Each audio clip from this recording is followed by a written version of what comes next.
سڵاوتان لەبێت بینەرانی خۆشەویستی تەلەڤیزیۆنی کۆمەڵە ئەم کاتۆ هەموو کاتێکی ژیانتان باش هیوادارین لە هەر کوێیەکانە ساغ و سڵامەت بن.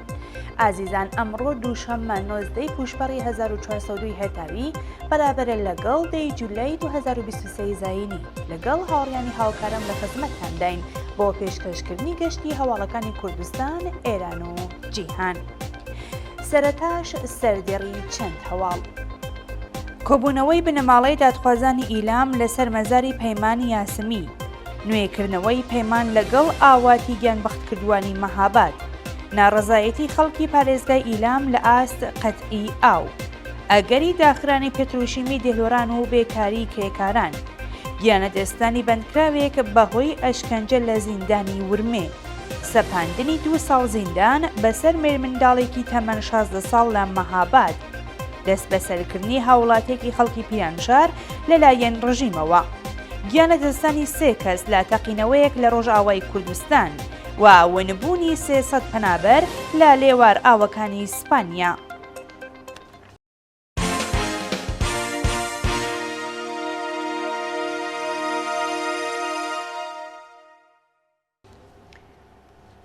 دەستپێکی هەواڵەکان.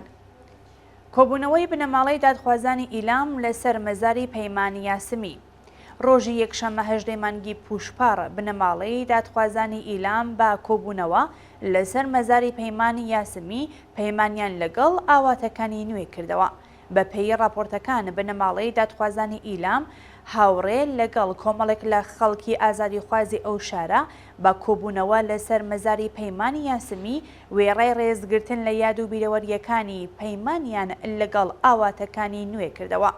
شایانی باسەکە پەیمانی یاسمی ئەندازیاری ڕۆباتیک و خوێندکاری زانکۆ بووکە لە ڕۆتی شۆڕشی ژینە بە شێوەی گوماناوی لەلایەن ناوەندە ئەمنیەتیەکانەوە کوژراوە. نوێکردنەوەی پەیمان لەگەڵ ئاواتی گیانبەختکردووانی مەهاباد. ڕۆژی یەکشەممە 18 مانگی پوشپەڕ بنەماڵەی کوبرا شێخا و کۆمەڵێک لە دادخوازان بە کۆبوونەوە لەسەر مەزاری ئەو هەمیشە زیندووە بەڵێنیاندا درێژەدەری ڕێگەی پڕشانازی بن. بە پێوگرتە ڤیدیۆیانەی لە تۆڕە کۆمەڵایەتەکان بڵاوکراوەتەوە، کوڕی هەمیشە زیندوو کوبرا شێخا با بەدەستەوە گرتنی وێنەی دایکی سەری تەعزیم و نەوازشی بۆ گیانبەختکردووانی شۆڕشی ژینە داناو و پەیمانی لەگەڵ ئاوات و ئامانجەکانیان نوێ کردوێتەوە. جێگە ئاماژەیەکە ڕۆژی 5 خەزەڵوەری 1401 کوبرا شێخا تەمەن 59 ساڵ لە ڕەوتی شۆڕشی ژینە و لە مەراسمی پرسە و سەرخۆشی ئیسماعیل مەولودی گیانبەختکردووی ڕێگای ئازادی و بەرابەری بە تەقەی ڕاستەخۆی هێزەکانی ڕژیم گیانی لەدەستدا. ناڕەزایەتی خەڵکی پارێزگای ئیلام لە ئاست قەتعی ئاو. ڕۆژی یەکشەممە 18 مانگی پوشپەڕ دانیشتوانی شارە جۆراوجۆرەکانی پارێزگای ئیلام لە ئاست قەتعی بەردەوامی ئاو ناڕەزایەتیان دەربڕی. بەوتەی هاوڵاتیان ماوەی 2 حوتەیەکە ئاوی شارە جۆراوجۆرەکانی پارێزگای ئیلام بەردەوام قەتع دەبێت و بەرپرسانی ڕژیم لە گەرمای 45 پلەیدا هیچ بایەخێک بە ژیانی خەڵک نادەن. هاوڵاتیان لە ئاست نەبوونی ئاو و قەتحی بەرق ناڕەزایەتیان نیشاندەوە و ڕایانگەاند لە گەرمای زۆری هاویندا کولێرەکانیان کار ناکات و بە ساڵاچوان و منداڵان تووشی هەناسە تەنگی و گەرمازەدەگی بوون. ئەگەری داخرانی پێتروشیمی دێلۆران و بێکاری کرێکاران. بە پێی راپۆرتەکان بەڕێوەبەرانی پێتروشیمی دێلۆران ماوەیە کە دەستیان داوەتە کەمکردنەوەی هێزی کار و دەنگۆی ئەوە هەیەکە بەهۆی چارەسەر نکردنی کێشە و گرفتەکان ئەو ناوەندە سەنعەتیەدا بخرێت و 200 کرێکار بێکار بن. بە پێی زانیاریەکان بەڕێوەبەرانی پێتروشیمی دێلۆران چەند سەعات پاش بەڕێوەچوونی مەراسمی ڕۆژی جیهانی کرێکار لە 11 گوڵانی ئەم ساڵ تەسویە حسابیان لەگەڵ 30% کرێکارانی ئەو ناوەندە کردووە و بە کرێکارانی سەر بە شەرکەتە پەیمانکاریەکانی دەستەی 3 و 4یان ڕاگەیاندووەکە چیتر نەگەڕێنەوە سەر کارەکانیان. پێتروشیمی دێلۆران پێشتر 2000 کرێکاری بووە و گەشەی دەکرد، بەڵام بەڕێوەبەران راپۆرتی شێوەی بەڕێوەچوونی شرکەتیان ڕادستی دەوڵەت نەکرد. پاشتوو مانگ ڕاگررتنی کار و چالاکیەکانی پێترۆشیمی خاوەنکار دەستی داوە تا کەمکردنەوەی هێزی کاری پەیمانی لە دەستەکانی 3 و 4 و بڕیارە چارەنووسی کرێکارانی دەستەکانی 1 و 2 ڕوون بکرێتەوە. گیانەدەستانی بەندکراوێکی دیکە بەهۆی ئەشکەنجە لە زیندانی ورمێ. بەندکراوێکی خەڵکی مەهاباد بە ناوی پەیمان گەڵوانی پاش 14 ڕۆژ ئەشکەنجە لە گرتوخانەی ئیتڵاعاتی ورمێ ڕۆژی یەکشەمە 18 پوشپەڕ لە نەخۆشخانەی خومێنی گیانی بەخت کرد. پەیمان گەڵوانی تەمەن 24 و دانیشتووی شاری مەهاباد 7 مانگلەوە پێش هاوسەرگیری کردبوو، بەڵام ڕۆژی 4 پوشپەڕ بە شێوەی دڕندانە لەلایەن ناوەندە ئەمنیەتیەکانەوە دەست بەسەر و بۆ گرتوخانەی ئیتڵاعاتی ورمێ گوازرایەوە. ناوبراو لە ماوەی 14 ڕۆژ بەندکرانیدا بە سەختی ئەشکەنجە و ئازادرا. ڕۆژی 14 پوشپەڕ بەهۆی تێکچوونی باری تەندروستی و بەهۆی تێکچوونی باری تەندروستی بۆ نەخۆشخانەی خوێنی گوازرایەوە و ڕۆژی 18 پوشپەڕ ئیدارەی ئیتڵاعات بە بنەماڵەکەیان ڕایگەیان کە پەیمان بەهۆی بەربوونەوە لە بەرزایی گیانی لەدەستداوە. سەپاندنی 2 ساڵ زیندان بەسەر مێرمنداڵێکی تەمەن 16 ساڵ لە مەهاباد.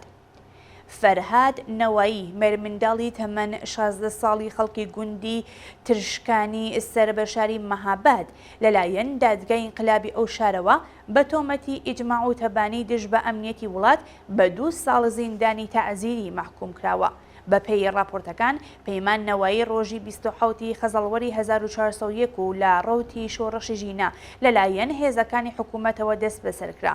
ناوبراو سەرەتا لەلایەن دەستگای قەزای ڕژیمەوە بە محارەبە تۆمەتبەرکرا، بەڵام دادگای ئینقلابی مێرمنداڵان لە شاری مەهاباد ئەو حکومەی هەڵوشاندەوە و سزای 2 ساڵ بەندکران لە کانونی چاکسازی و پەروەردەی بەسەر ئەو مێرمنداڵەدا سەپاند.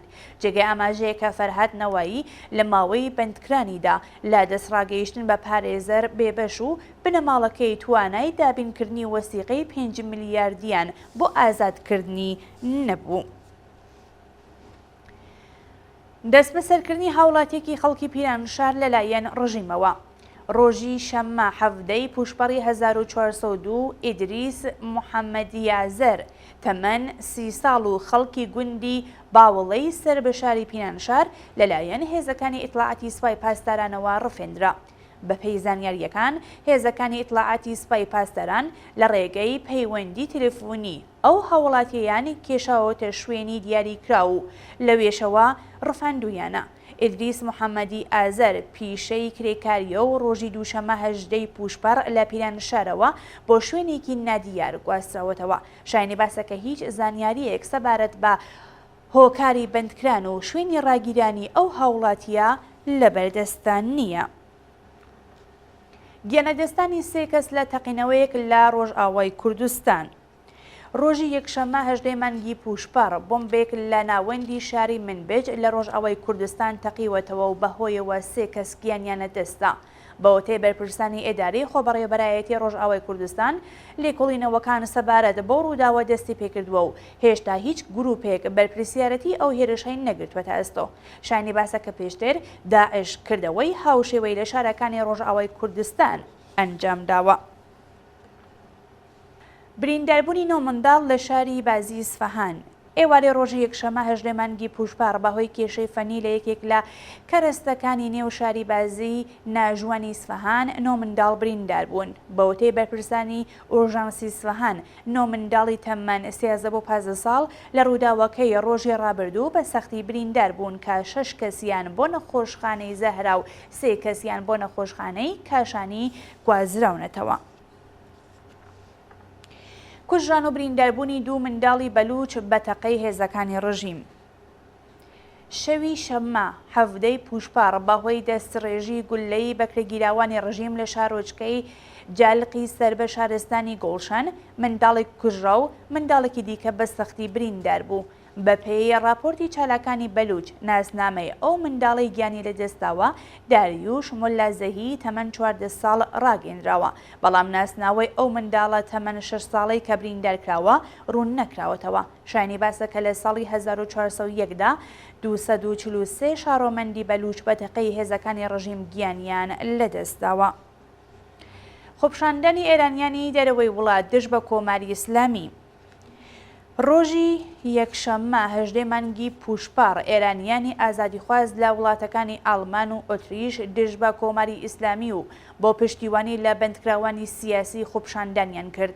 بەپێی راپۆرتەکان ئێرانیانی ئازادیخواز لە شارەکانی هامبورگ و هانۆفێر بە مەبەستی پشتیوانی لە شۆڕشی ژینە و مەحکومکردنی جەنایەتەکانی کۆماری ئیسلامی کۆبوونەوەیان بەڕێوە بردووە و خوازیاری ئازادی تەواوی زیندانیانی سیاسی بوون.